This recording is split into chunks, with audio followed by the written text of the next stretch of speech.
গতকাল রাত্রিবেলা video edit করে ঘুমোতে যেতে যেতে আমার প্রায় 1:30টা বেজেছে। আর 1টা নাগাদ মেঘ ডাকা শুরু হলো, তারপর শুরু হলো বৃষ্টি। তো বৃষ্টি হলো যেহেতু, তখন তো কারেন্ট চলে গেল। তো ভাবলাম অসুবিধা নেই, বৃষ্টি তো হচ্ছে, ফ্যান চালাতে হবে না, এসি চালাতে হবে না।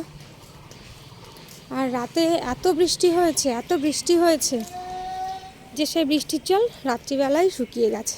দেখেছেন, আশপাশটা মাটি দেখে মনে হবে যে বৃষ্টি হয়েছে রাতে। আর যেহেতু রাত করে ঘুমানো হচ্ছে, সকালবেলা উঠতেও আমার একটুখানি দেরি হচ্ছে। যদিও অ্যালার্ম দিয়ে রাখি, আজকে বেশ খানিকটা দেরি হয়েছে।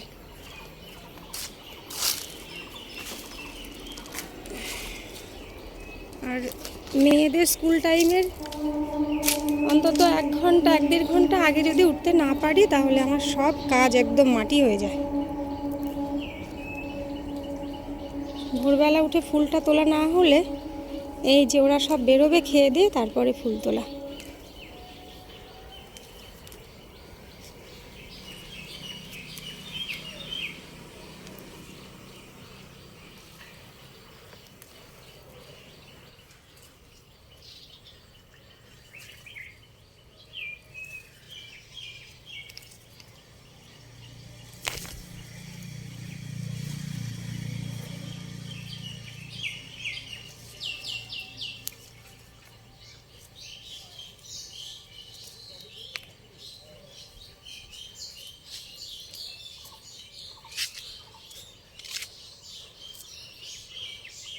গুড়িয়া স্কুলে চলে গেছে অনেকক্ষণ, মামুন খেতে বসেছে,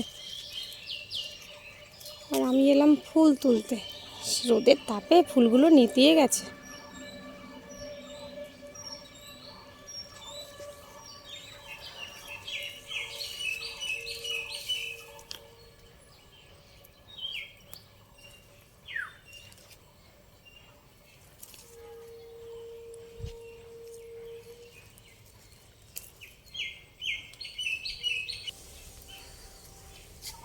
বাবা, এই যে আর তুলতে পারছি না, হাত মুখ জ্বলে যাচ্ছে। দেখি গন্ধরাজ ফুল পাই কি না, একটা দুটো। আজকে তো নিচে একটাও নেই।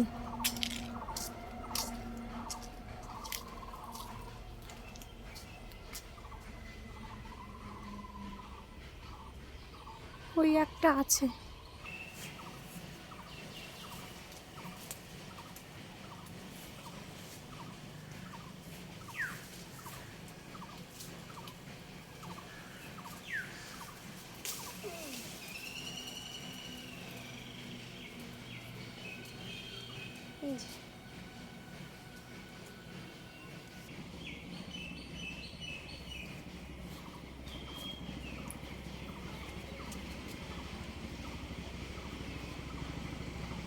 গতকালকে এই জায়গাটা যে ঝাড়ু দিয়ে পরিষ্কার করেছি, পাতা পড়ে ভর্তি হয়েছিল, আর ওর ভেতর দিয়েই হাঁটাচলা করতে হচ্ছিল ফুল তোলার সময়।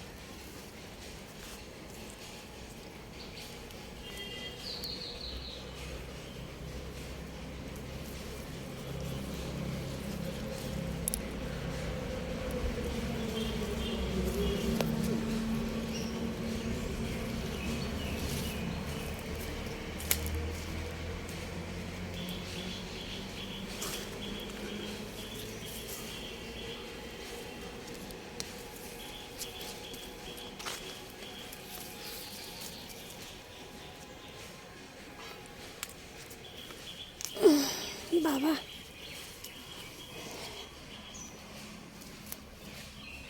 বাহ, অনেকগুলো বেলি ফুটেছে আজকে।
হলুদ জবা গাছটাতেও দেখলাম অনেকগুলো করি এসেছে,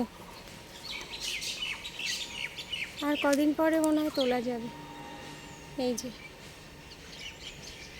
কাল পরশুর মধ্যেই তোলা যাবে এগুলো। তুলতে ইচ্ছে করে না, মামনের বাবাও রাগ করে যে এই গাছের ফুল তুলো না, দেখতে সুন্দর লাগে তো, কিন্তু আমরা রেখে দিলে কি হবে, কেউ না কেউ তুলে নিয়ে যায়। আর এই যে গতকালকে বিকেলবেলা মামন জল দিল, রাতে বৃষ্টি হওয়ার মানে ভাবনা চিন্তা করলাম আর কি।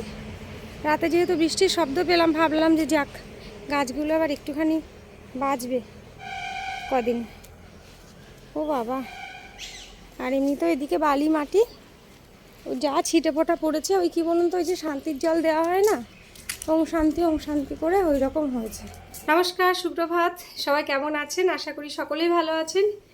দিন যাপনের আরও একটি নতুন ভ্লগে আপনাদের সবাইকে স্বাগত। আজ হলো বুধবার, আর এখন 8:30 বাজে সকাল। এই একটু আগে ফুলটা তুলে এলাম, আজকে তো অনেকখানি দেরি হয়ে গেছে।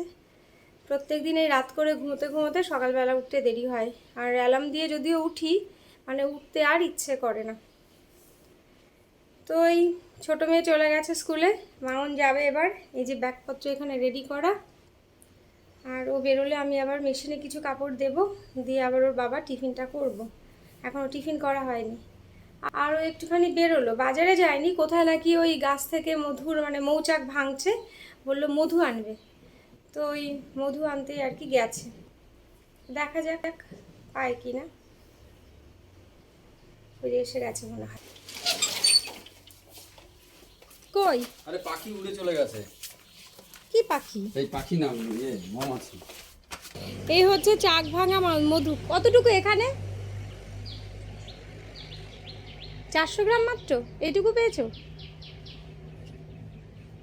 এই যে এইটুকু পাওয়া গেছে। কত করে নিল গো? হ্যাঁ, 400 গ্রাম মধু 100 টাকা। আরে বস্তাতে কি এনেছো? এই যে গোটা ওষুধ ডাল।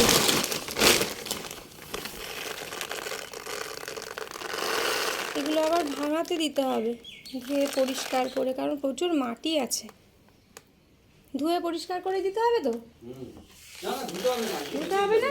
না না, ভাবি তোর গাড়ি আসেনি রে? আসবে এক্ষুনি। নাকি ছেড়ে চলে গেল কে জানে। বাবার সঙ্গে যা, আমি বাবা টিফিনটা করে নিয়ে যা। কাজের শেষ নেই। এই যে ব্যাগটা গোছানো হলো, এখন গুঁড়ো মাছ করতে বসবো। সকালবেলার মাছ কোটা হয়নি। চলুন গুঁড়ো মাছটা কেটে ফেলি। সকালবেলা আর গুঁড়ো মাছ কেটে ধুয়ে রান্না করে দেওয়া হয় না অফিস যাওয়ার আগে। একটা কিছু নিতে হবে। এই মাছ কেটে বেছে আবার মসুর ডাল ঝাড়তে হবে। এখন বেশ রোদ আছে তো, আমার বাবা বললো যে একটুখানি ঝেড়ে বেছে রাখো এখনই।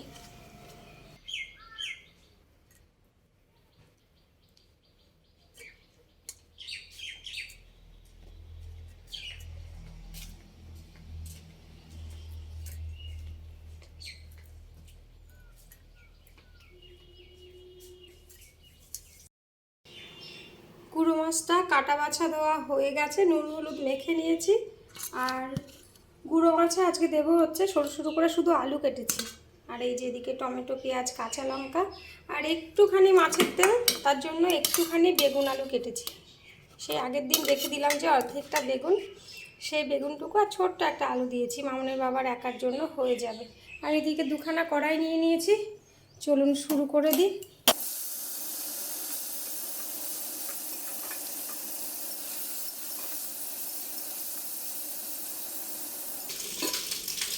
এই হচ্ছে গুঁড়ো মাছ,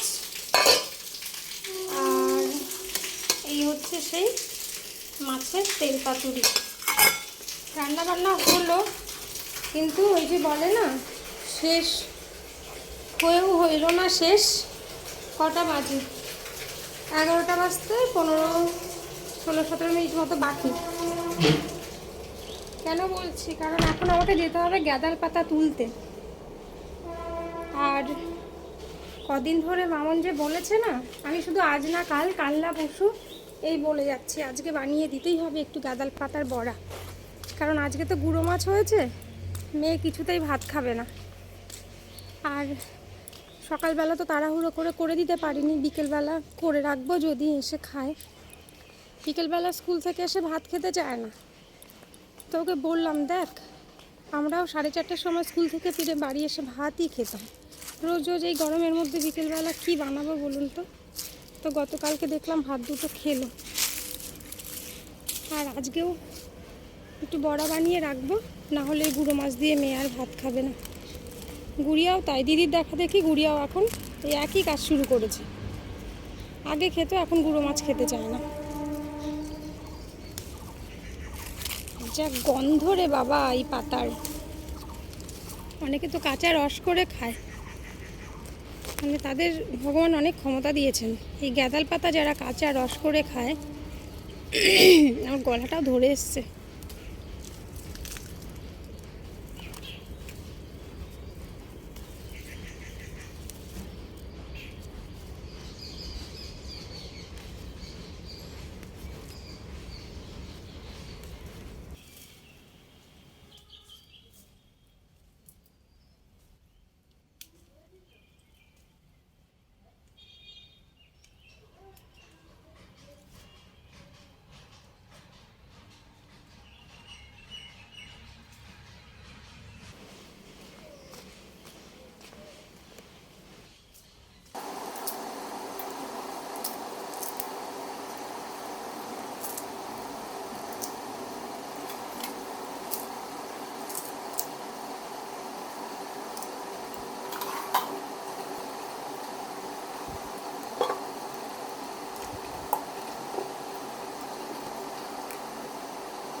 ওই যে 2 গামলা করে রোদে দেওয়া হয়ে গেছে, আর ঝাড়ার পরে এই যে এরকম নোংরা বেরিয়েছে।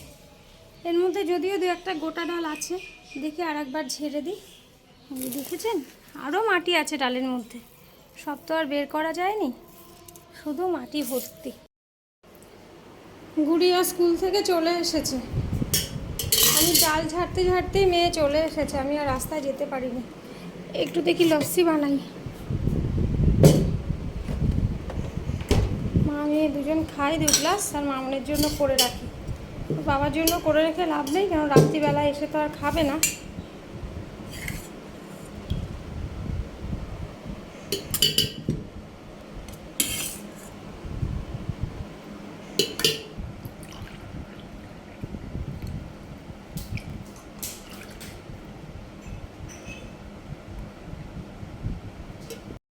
এই গরমে 1 গ্লাস লস্যি খাওয়াতে যেন জানটা ফিরে পেলাম, আর খেতে কিন্তু বেশ ভালোই হয়েছিল। তো বেশিক্ষণ আরাম করে বসে থাকলে হবে না, কারণ আমার আরও কাজকর্ম আছে। স্নানে যাওয়ার আগে ভাবছি নিচের যে ড্রেনটা সেটাও একটুখানি পরিষ্কার করব, অনেক দিন ধরে করা হচ্ছে না। তারপর তো আবার স্নান করে ঠাকুর ঘরের পুজো দেওয়া আছে।